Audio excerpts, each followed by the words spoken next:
Hello, आप सबों को जय मसीह की। आज सुबह फिर हम परमेश्वर की दया से एक दूसरे से मिल रहे हैं, भेंट कर रहे हैं। और आज फिर परमेश्वर ने एक ऐसी आज्ञा दे दी जिस आज्ञा को लेकर मैं आपके पास आया हूँ। परमेश्वर महान है। उस महान परमेश्वर ने हमें कुछ बात को स्मरण दिलाया है। वो नए नियम में हम चलते हैं। नए नियम के पहला कुरिन्थियों के पहला अध्याय उसके 18वें वचन को देखते हैं, 18 और 19। क्योंकि क्रूस की कथा नाश होने वालों के लिए मूर्खता है। क्योंकि क्रूस की कथा नाश होने वालों के लिए मूर्खता है, परंतु हम उद्धार पाने वालों के लिए परमेश्वर की सामर्थ है। परंतु हम उद्धार पाने वालों के लिए परमेश्वर की सामर्थ है। क्योंकि लिखा है, मैं ज्ञानवानों के ज्ञान को नष्ट करूंगा और समझदारों की समझ को तुच्छ कर दूंगा। क्योंकि लिखा है, मैं ज्ञान वालों के ज्ञान को नष्ट कर दूंगा और समझदारों की समझ को तुच्छ कर दूंगा। इस वचन को अगर हम देखते हैं तो हम मसीह भाई, परमेश्वर के जन और पवित्र शास्त्र के घर के लोग इस क्रूस की घटना को बहुत बेहतर तरीके से समझते हैं, बहुत ही बेहतर तरीके से। और यह क्रूस की घटना जो है, यहाँ पे उस बारे में जब पौलुस लिख रहे हैं, इसके पीछे कुछ ना कुछ तो कारण है। यहाँ लिखा है कि क्योंकि क्रूस की कथा नाश होने वालों के लिए मूर्खता है। क्रूस की कथा को नाश होने वाले मूर्खता क्यों बोलते हैं? हमने एक पंथ को देखा है। वो पंथ सीधा इनकार करता है कि यीशु मसीह क्रूस पर चढ़ाए ही नहीं गए। जब यीशु मसीह को मृत्यु के निकटता में लाया गया, लोग उनको क्रूस पर चढ़ाने के लिए पूरी तैयारी कर चुके, वो पूरी सारी घटनाएं घटी, तो उस वक्त क्या हुआ? उनके ईश्वर ने यीशु मसीह को उठा लिया और इस संसार में वो जीते जी शारीरिक रूप से उठा लिए गए और वो न्याय के दिन में वापस आएंगे।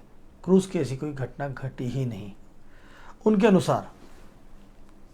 फिर एक पंथ कहता है कि तुम्हारा यीशु जो अपने आप को नहीं बचा सका, जो अपने आप को क्रूस पर चढ़ा दिया, वो तुमको क्या बचाएगा? कैसा ईश्वर है तुम्हारा जो क्रूस पर चढ़ गया और अपने आप को नहीं बचाया, फिर उसको दफना दिया गया और यहाँ से उनके किस्से खत्म हो जाते हैं। लेकिन शुरुआत तो वहीं से हमारी होती है। ये बात को सबसे पहले जब चुनाव किया गया, प्रभु परमेश्वर के द्वारा चुनाव किया गया, पहले हम सांसारिक बातों को देखेंगे, फिर परमेश्वर की योजना को देखेंगे। तो जो क्रूस की कथा है, ये क्रूस की कथा जो है, अब दो पंथ के लोग दो तरीके से उन्होंने बात कर लिया, दो तरीके से उन्होंने बता दिया। अब परमेश्वर के बारे में हम देखते हैं। परमेश्वर ने उस स्थान को चुना जो सभ्यता में सबसे पहले आगे थी। सभ्यता में, शिक्षा में सबसे आगे था। और वही एक ऐसा राज्य था, मिस्र, जहाँ पे कब्र को सील किया गया। सील करने का प्रथा मतलब ऐतिहासिक प्रथा, और कहीं नहीं, वहाँ पे था कि जब यीशु मसीह के साथ ये घटना घट रही थी, सारी घटनाएं इतिहास में दर्ज किया जा रहा था, उस राज्य में दर्ज किया जा रहा था। वो ऐसा राज्य था कि वहाँ पे सारी घटनाओं को दर्ज किया जाता है। उसके बाद यीशु मसीह तीसरे दिन मृतकों में से जी उठे। तो जी उठने की बातें की भविष्यवाणी जो यीशु मसीह के लिए किया गया था और यीशु मसीह ने स्वयं किया था, उस बात को प्रूफ करने के लिए भी एक ऐसा स्थान की आवश्यकता थी जिस स्थान पर आज भी वो स्थान संरक्षित हो और आज भी वो स्थान प्रूफ के नाम से, इतिहास के नाम से जाना जाए। तो वहाँ पे यीशु मसीह के लिए पहरा बैठाने का स्थान किया गया। उस कब्र के सामने के ढक्कन को सील किया गया। जो सील प्रथा है ना, आज भी हमारे देश के कानून में भी सील की प्रथा वही है कि जिस किसी घर को हम सील करते हैं तो उसके ताले में हम गवर्नमेंट का सील लगा लेते हैं, उसको सील कर देते हैं, उसको हस्ताक्षर कर देते हैं और उसको जब कोर्ट के निर्देश के अनुसार ही उसको बाद में दोबारा खोला जा सकता है। तो ये प्रथा उस समय से चली आ रही है, ऐतिहासिक है ना। तो प्रभु यीशु मसीह ने जो घटनाओं को चुना है, जिन घटनाओं के बीच में वो गुजारे हैं, जिस देश को उन्होंने चुना, जिस स्थान को उन्होंने चुना, जिस सभ्यता को उन्होंने चुना, उसके पीछे लॉजिक है। उसके बाद वे लोग कहते थे, एक पंथ कहता है कि नहीं वो तो सीधे उठा लिए गए, सीधे उठा लिए गए। तो इसलिए प्रभु यीशु मसीह ने जीवित होने के बाद 40 दिन तक लोगों से मिले, बातें किए, अपनी बातों को दिखाए, अपने प्रूफ को दिखाए, अपनी सारी बातों को दिखाए, लोगों के बीच में चले, उनको समझाए और क्या किस्सा हो रही थी सारी बातों को उन्होंने किया। उसके बाद लोगों के देखते, मतलब गवाहों के देखते वो स्वर्ग में उठा लिए गए, ताकि कोई इनकार ना करे। ये तो हो गई सांसारिक बातें जो इतिहास में दर्ज है। बार बार बाइबल इस बात को जोर देती है। तब मैं इस बात को ध्यान दे रहा था कि आखिर प्रभु आप इन बातों को ऐसा क्यों बार बार बोलते हैं, या बाइबल में इन बातों को बार बार क्यों लिखा गया। वो पुख्ता सबूत के लिए, क्योंकि लोग इनकार करेंगे और इनकार करेंगे। अब इनकार करने वाले लोग तो इनकार करेंगे, लेकिन परमेश्वर ने यहाँ पे दूसरी बात एक और साबित की है। आज भी, मतलब सर्वश्रेष्ठ नाम यीशु मसीह का नाम है। आज हम उसके नाम से प्रार्थना करते हैं और वो परमेश्वर हमारी सहायता करते हैं, अपनी सच्चाई को प्रकट करते हैं। जैसा उन्होंने वादा किया वैसा आज भी हम उस कामों को देखते हैं। आज भी हम यीशु मसीह के नाम से जो प्रार्थना करते हैं तो प्रार्थना हमारे लिए सुनी जाती है और एक बेहतर परिणाम मिलता है। वो अपनी सच्चाई को हमारे बीच में प्रकट करते हैं और हम उसका आनंद मनाते हैं। मैं इन दिनों में कई ऐसी गवाहों को देखा, ऐसे गवाहियों को देखा जहां परमेश्वर का अद्भुत कामों को होते देखा है मैंने। और ये काम परमेश्वर हमारे लिए इसलिए करते हैं क्योंकि उसके पीछे कुछ ना कुछ तो काम होगा, कुछ ना कुछ तो काम होगा। क्यों परमेश्वर हमारी प्रार्थना को सुनते हैं? हम परमेश्वर के सामने हैं क्या चीज़? हम एक मनुष्य क्या है? हम साधारण मनुष्य जो हमेशा उसकी आज्ञा का उल्लंघन करते हैं, उसके नियमों को तोड़ते हैं, उसको इनकार करते हैं, क्रूस की कथा को इनकार करते हैं, व्यवस्था को इनकार करते हैं। और क्या जरूरत पड़ा उस परमेश्वर को कि वो खुद ईश्वर बन यहाँ मनुष्य बनकर आए और अपना प्राण दे दे, और अपना प्राण देकर हमको साबित करे कि मैं तुम्हारा ईश्वर हूँ, मैं तुम्हारा पाप को क्षमा करता हूँ। वो परमेश्वर चाहता तो यूं ही सब कुछ खत्म कर देता कि नहीं, तुम इस लायक नहीं हो, तुम्हें मैंने बनाया, तुम मुझको सुनते नहीं, मानते नहीं, मैं क्यों तुम्हें इस दुनिया में रखूं। तो इस बात को समझने के लिए हम थोड़ी सी बातों को सांसारिक बातों में देखते हैं। एक माता पिता अपने बच्चों की लालन पालन पोषण बहुत प्यार से करते हैं, और वो बच्चा, घर के जो बच्चे हैं, वो बड़े आदर से अपने माता पिता का बात को सुनते हैं और उनसे डरते हैं और उनकी आज्ञाओं को मानकर उस पर अमल करते हैं। और माता पिता जो बोलते हैं वो करते हैं। क्यों करते हैं माता पिता? क्योंकि माता पिता को अपने बच्चे से एक आस है। माता पिता अपने बच्चे से एक आस रखते हैं कि ये बड़ा होगा तो ये हमारे बुढ़ापे का सहारा होगा, हम इसके जीवन को तैयार करेंगे, इसको इतना सक्षम बनाएंगे कि ये हमारे लिए एक सहारा बने। और बच्चा इसलिए अपने माता पिता की बातों को सुनता रहता है कि उसको मालूम है कि मुझे मेरे माता पिता ही मेरी सारी आवश्यकताओं को पूरी करेंगे, सब कुछ देंगे मेरे माता पिता, इनके अलावा कोई दूसरा दे नहीं सकता। मैं जिद करूं, लड़ूं, झगड़ूं, कुछ भी करूं, मुझको मेरे माता पिता से ही मिलेगा। और इस पे उस बच्चे का एक खिंचाव इसलिए होता है, वो अपने माता पिता का बात इसलिए सुनता है क्योंकि उसमें उसका लाभ है। वो अपने माता पिता से सब कुछ प्राप्त करता है और उसको मालूम है कि इनके सिवा मुझको कोई दूसरा नहीं दे सकता, इसलिए वो उनकी बातों को मानता है। मतलब माता पिता अपने लाभ के लिए, बच्चे अपने लाभ के लिए, अपने अपने लाभों के लिए सब एक दूसरे की बातों को सुन रहे हैं। तो ये हमारा चरित्र है, ये हमारा जीवन है, और ये जीवन शैली की एक हाथ से दे एक हाथ से ले, और यही तरीका है। और इस तरीके से हम जीवन को जी रहे हैं। और आज जितने लोग नकारते हैं, चाहे कोई बात करते हैं, वो भी अपने लिए, किसी धार्मिकता के लिए नहीं, किसी धार्मिकता के लिए नहीं, वो स्वयं अपने बेनिफिट के लिए कि इससे मुझको क्या फ़ायदा होगा, इससे मुझको क्या फ़ायदा होगा। अगर इसमें फ़ायदा नहीं होता तो वो ये सब काम करने नहीं जाते। क्यों? रास्ते में कई बीमार पड़े हैं, कई रोगी हैं, कई खटिया में पड़े हैं, कई भीख मांग रहे हैं, उनके बारे में सुधि लेने वाला कोई है? उनसे लाभ नहीं है ना। एक भिखारी आपको आपको आपको लाभ नहीं पहुंचा सकता, एक कंगाल आपको लाभ नहीं पहुंचा सकता, लेकिन एक समाज आपको लाभ पहुंचा सकता है। आपको एक ऐसे सीट तक पहुंचा सकता है, एक ऐसी कुर्सी तक पहुंचा सकता है जिसमें आपके लिए बेनिफिट ही बेनिफिट हो। तो आप और मैं अपने फ़ायदे के लिए काम करते हैं ना।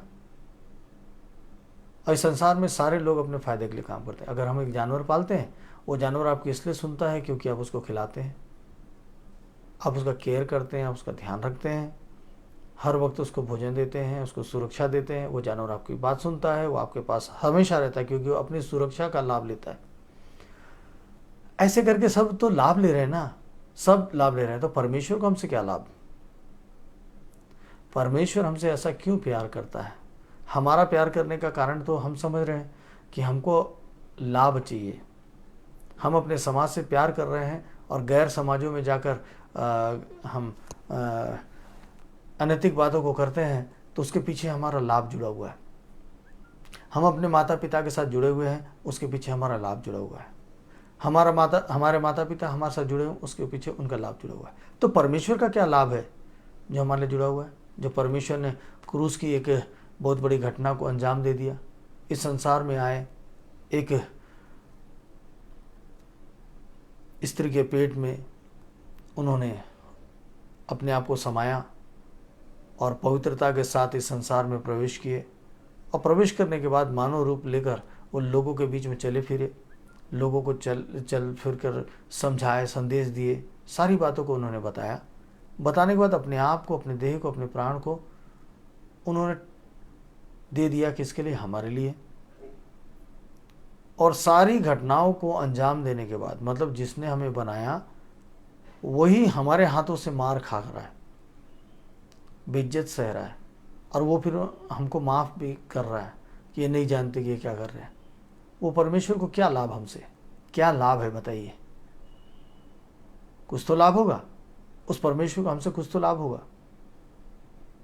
ऐसा क्या लाभ है जो हमारे पास है, वो परमेश्वर को अपने प्राण को भी देना पड़ रहा है? आइए उस बात को थोड़ा सा समझने का प्रयास करते हैं, क्योंकि कम समय में बहुत सारी बातों को हम एक दूसरे के बीच में रखते हैं। तो आप और मैं इतने खास क्यों हैं उस परमेश्वर के लिए? आप और मैं इतने खास क्यों हैं उस परमेश्वर के लिए कि उसने अपना प्राण दे दिया? इस बात को हम समझते हैं आज, क्रूस की कथा को समझते हैं आप और मैं। जो इनकार करता है सो इनकार करता है। आप और मैं अगर इस बात को सुन रहे हैं तो आज इस बात को अच्छे से जान जाए कि क्रूस की घटना हमारे लिए क्यों है। देखिए, संसार में हमारे बनाए जाने से पहले एक स्वर्गदूत हुआ करता था, उसकी सेना हुआ करती थी, प्रधान स्वर्गदूत था। वो स्वर्गदूत परमेश्वर की महिमा के लिए बनाया गया था, परमेश्वर की महिमा करता था, उसके सिंहासन के सामने परमेश्वर की महिमा करता था, बड़े साजो सम्मान के साथ, बड़े हर प्रकार के म्यूजिक के साथ बहुत सुंदर स्तुति किया करता था। बहुत बड़ी सेना थी और वो सेना परमेश्वर के सामने, उस परमेश्वर के सामने स्तुति करता था, उसकी महिमा करता था, उसके गुणगान गाते थे। लेकिन वो परमेश्वर के सामने बगावत पे उतर गया, उस सिंहासन को पाना चाहा। परमेश्वर के उस सिंहासन को देखकर उसके ऊपर वो मोहित हो गया, उस सिंहासन को वो चाहने लगा, और उसे जो बाकी जो दूत मिले थे वो सारे दूतों को इकट्ठा करके अपनी ओर करके उसमें उसने अपनी नीयत को जाहिर कर दिया। परमेश्वर के सामने अपनी नीयत को जाहिर कर दिया और उस सिंहासन को बैठने का और लेने का प्रयास किया। परमेश्वर ने उसे इस जगह से गिराकर अंधकार में डाल दिया, क्योंकि हम और आप जानते आत्मा की मृत्यु नहीं होती, शरीर देह जो है समाप्त हो जाता है। अब उसके लिए एक न्याय का सिस्टम परमेश्वर ने तैयार किया है। उस न्याय को जब किया जाएगा। हर ग्रंथ, हर पुरानी ग्रंथ कहती है न्याय का दिन आएगा। तो वो न्याय के दिन के लिए उस शैतान को अलग से तैयार कर दिया गया और नर्क जो बनाया गया उस शैतान के लिए, कि जो परमेश्वर के विरोध में खड़ा होगा, जो परमेश्वर की आज्ञा का उल्लंघन करेगा, जो परमेश्वर की व्यवस्था का पालन नहीं करेगा, उसे इस नर्क की सजा मिलेगी। और वो नर्क की सजा उस स्वर्गदूत के लिए बनाया गया। और वो स्वर्गदूत जो है वो उसकी सेना, पूरी सेना स्वर्गदूत के साथ उस नर्क में डाली जाएगी, उस आग की झील में डाली जाएगी। जैसे नर्क के बारे में बताया जाता है ना, तो ये सब क्या है, उसके लिए है।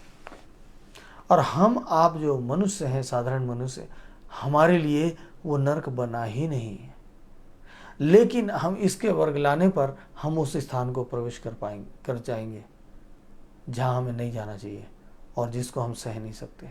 इतनी भयंकर और इतनी खतरनाक जगह है, लेकिन इस संसार में वो शैतान गिराया गया है और वो परमेश्वर को, उसकी दया को जानता है।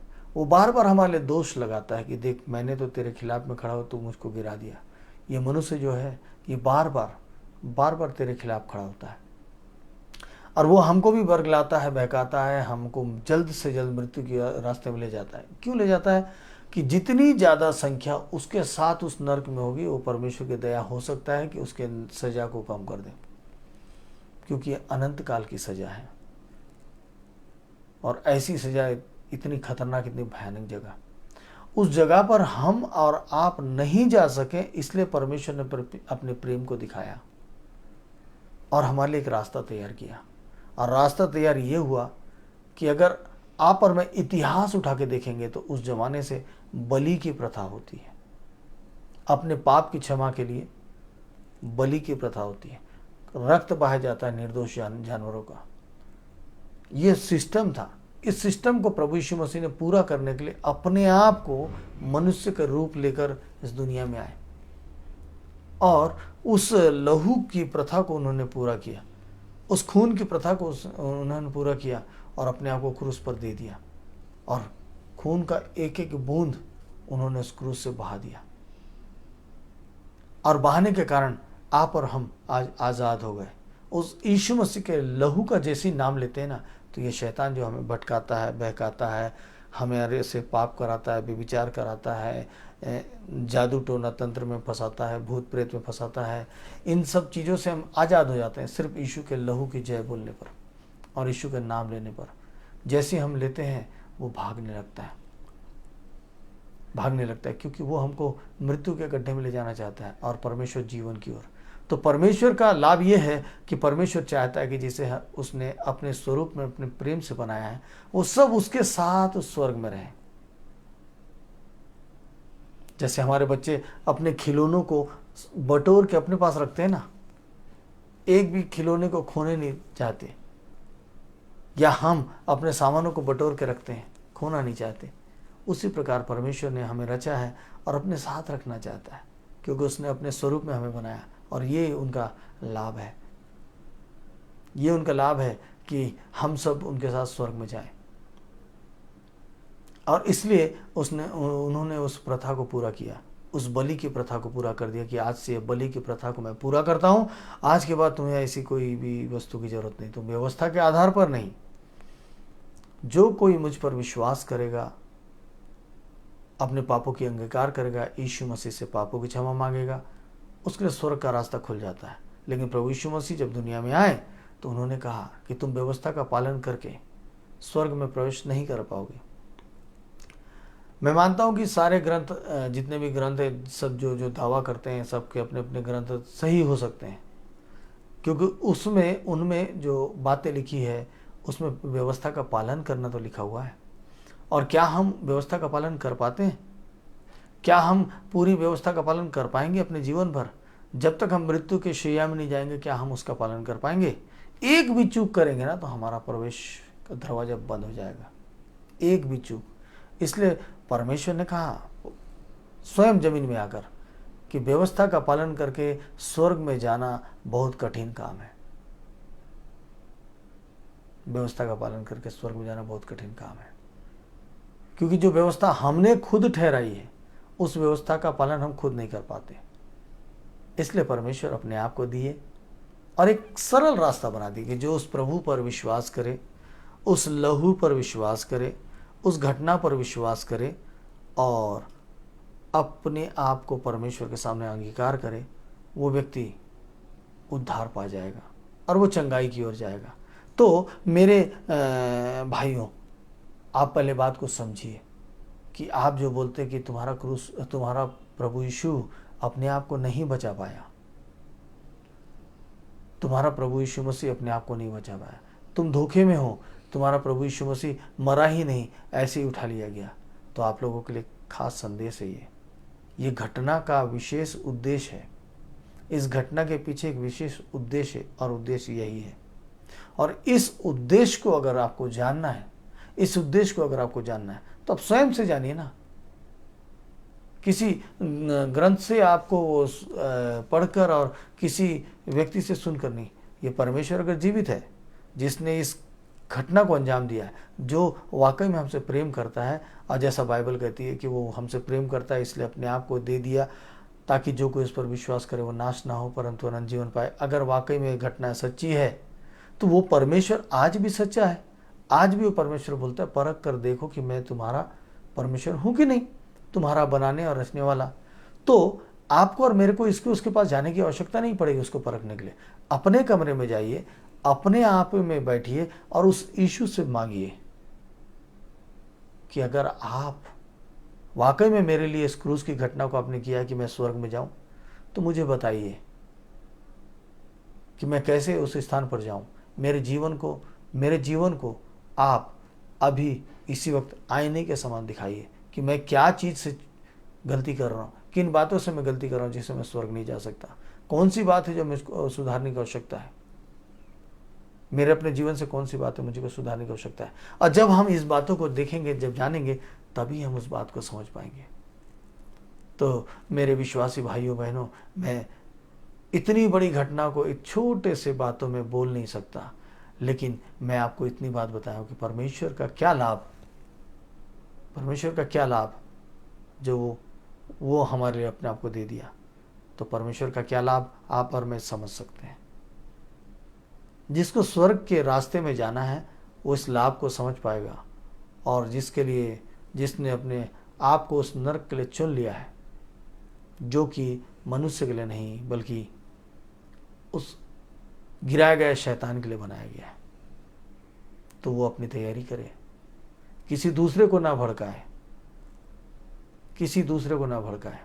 अपने आप में चुनाव करे, अपने विचारधारा अपने लोगों पर भी ना थोपे, उनको भी मौका दें कि वे उस परमेश्वर की सच्चाई को समझें। सबका जीवन एक बार है, हम आए इस दुनिया में, हमारा एक परिचय है और हम चले जाएंगे। हम अपने पारिवारिक दबाव में उस निर्णय से न चुकें, क्योंकि जब मृत्यु होगी उसके बाद हमारा न्याय होगा। तो एक मौका है, एक अवसर है, इस अवसर को आप समझिएगा। किसी के बोझ को लेकर, किसी के दबाव को लेकर आप इस बात का निर्णय नहीं कर सकते कि परमेश्वर वाकई में वैसा है। परमेश्वर कैसा है वो आपको स्वयं बताएंगे। अगर परमेश्वर है और परमेश्वर नहीं है तो सारी बातें झूठी। परमेश्वर अगर है तो जो आज हम क्रूस की घटना को देखें, उस घटना के अनुसार हमारे लिए एक रास्ता तैयार है। और यदि आप व्यवस्था का पालन करके उस स्वर्ग में जाना चाहते हैं तो पूरा करके निभा कर देखिए, क्या आप कर पाते हैं? अपने आप में आप उसको परखिएगा, अपने किताबों से, अपने ग्रंथों से उसको पढ़कर, स्वयं पढ़कर आप अपना चरित्र को देखें, उसके साथ मिलाकर। क्या आप कर पा रहे हैं? नहीं कर पा रहे हैं तो यीशु एक मार्ग है, यीशु एक दरवाजा है जो हमारी सारी बातों को पूरा करता है। लेकिन यीशु उस दरवाजे में ले जाने से पहले आपको और मेरे को प्रूफ दिखाते हैं कि जब हम प्रार्थना करते हैं अद्भुत चमत्कार होता है, अद्भुत बातें होती है, असंभव को संभव करता है। क्यों करता है? इसलिए करता है कि ताकि हम समझ सके कि वाकई में तुम जिसके पास आए हो वो सच्चा है कि नहीं। आज इतनी सारी बातें हुई है, मैं प्रभु का धन्यवाद देता हूं। आइए प्रार्थना में चलते हैं। सामर्थी प्यारे प्रभु यीशु मसीह, उद्धार करता पिता परमेश्वर, आज आपने बहुत खूबसूरत तरीके से फिर से समझाया कि स्वर्ग का राज्य प्रवेश करना कितना आसान है। प्रभु जी, हम किसी के बहकावे में, भटकावे में ना आए, किसी के खरीदे और बेचे जाने वाली बातों में ना आए। क्या परमेश्वर का प्रेम इस संसार के ईश्वर के धन से कमाया जा सकता है? क्या परमेश्वर का प्रेम, परमेश्वर का सच्चाई इस संसार के ईश्वर के रुपए से मोल लिया जा सकता है? कभी नहीं लिया जा सकता। प्रभु, आपके निकटता में जो आता है, अपने आप को दीन करता है, वो अपने जीवन को बदल लेता है। वो इस संसार में भी आनंद पाता है और संसार के बाद तो आनंद पाना ही है। पिता प्रभु, हमें न्याय में जाने से बचाना। प्रभु, हो सके तो पिता परमेश्वर हमारे पापों को क्षमा करना और मेरे पिता परमेश्वर अपने लहू से धोकर शुद्ध करना। प्रभु, आज जितने इस वचन को सुनते हैं प्रभु, इनको अपने उस लहू की घटना, लहू बहाए जाने की घटना, क्रूस की घटना को प्यारे पिता परमेश्वर जब ये सुनते हैं इसको, तो इसको और स्पष्ट करना। प्रभु, इतनी बड़ी बातें हैं, इसको छोटे से समय में बोला नहीं जा सकता है, लेकिन पिता परमेश्वर आत्मा सब कुछ जानती है, सब समझ सकती है। प्रभु, आप दया कीजिएगा पिता परमेश्वर, एक एक जन को जो आज उस सच्चाई को जानना चाह रहा है, आज वो व्यक्ति उस सच्चाई से रूबरू होना चाहता है। पिता परमेश्वर, उन व्यक्तियों के जीवन में काम करना, अद्भुत काम प्रभु, असंभव को संभव करना, असंभव को संभव। प्रभु, फिर एक एक जन को आपके हाथ में सौंपता हूँ और आपको लाखों बार धन्यवाद देता हूँ, क्योंकि आपने प्रार्थना को सुना है और उत्तर दिया है। और प्रभु, प्रत्येक भोर को आप एक ऐसा संदेश देते हैं जो लोगों के लिए एक उत्साह का कारण बनता है। धन्यवाद प्रभु, आपने प्रार्थना को सुना, आपके पवित्र मीठे नाम से मांगता हूँ, आमीन। तो एक बार परख कर देखिए कि वो परमेश्वर जो है, वो पवित्र यीशु जिसने अपने आप को क्रूस पर दिया, वो क्यों दिया? जिस बात को मैंने आज बताया है, उस बात को आप आजमा कर देखिए, क्या ये बात सच है या झूठ है। किसी किताब में देखकर, किसी की बातों को सुनकर, समझकर नहीं, आप स्वयं से इस बात को आजमा कर तो देखिए कि अगर ये घटना सच्ची है तो वो घटना का इनाम भी आपके लिए रखा हुआ है। और यदि ये घटना झूठी है जैसे बाकी किताब बोलती है, तो झूठ साबित हो जाएगा। सच और झूठ साबित करने के लिए किसी के पास जाने की जरूरत नहीं, आप स्वयं उस परमेश्वर के पास जाओ। धन्यवाद देते हैं कि प्रभु ने आज अपनी सच्चाई को फिर से प्रकट करना चाहा है। तो जितने लोग उस सच्चाई को प्रकट रूप में जानना चाहते हैं, देखिएगा। तो आज फिर समय हो गया है, हमें इजाज़त दीजिएगा। कल प्रभु ने चाहा तो हमारा जीवन रहा और परमेश्वर की इच्छा रही कि एक सुंदर वचन फिर से बोलो, तो मैं फिर आपके सामने आऊँगा। आज मुझे इजाज़त दीजिए। आप सबको जय मसीह की।